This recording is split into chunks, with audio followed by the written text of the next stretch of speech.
And today, especially in the Silicon Valley and hopefully around the world, people apply technology to solve these problems. Бүгүн Кремний өрөөнүндө жана андан сырткары деле адамзаттын жашоосун жеңилдете турган технологиялардын үстүндө иштешүүдө. Жөнөкөй эле мисал, азыр кремний же силикон өрөөнүндө ар бир эле үйдө үй ичиндеги температураны автоматтык түрдө көзөмөлдөгөн термостат бар.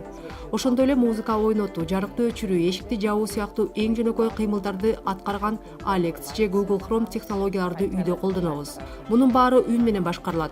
Мунун баары биздин күнүмдүк турмушту жеңилдетүүдө. Биз аралыкта туруп эле үйдүн эшигин жаап же жаппаганыбызды текшерип, кокус келип калган кишиге үйдүн эшигин алыста туруп эле ачып бере алабыз. Акчаны болсо телефон аркылуу которобуз.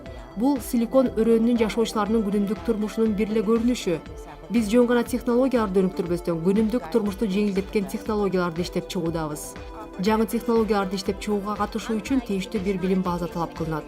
Нандини Романинин айтымында бул үчүн бүгүн STEM дисциплиналарын билүү керек. S – Science, илим, T – Technology, технология, E – Engineering, инженердик иш, жана M – Math, математика. Basically, if you go to school, 4-year college, you learn these. How do you do data structures? How do you write algorithms? And then you learn some like Java. Менимче бул дисциплина бүгүн баардыгына жеткиликтүү болуш керек. Мунун баары ошол эле маалыматтардын базасы үчүн алгоритмдерди түзүү үчүн дагы керек болот. Мен Кыргызстанда онлайн сатууларды жүргүзгөн компаниянын ээси менен сүйлөштүм. Муну менен алектенген кыз көбүрөөк пайда табуу үчүн сатууларын көбөйтүш керек. Бул үчүн болсо өзүнүн кардарлар базасын кеңейтиши зарыл.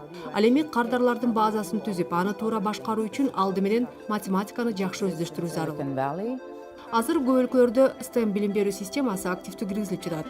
Бул илимдердин дисциплинасы жаңы технологияларды өнүктүрүүгө, инновациялык ой жүгүртүүгө багытталган. Ошону менен инженерлердин тартыштык өмүрү чоң проблеманы дагы чечет.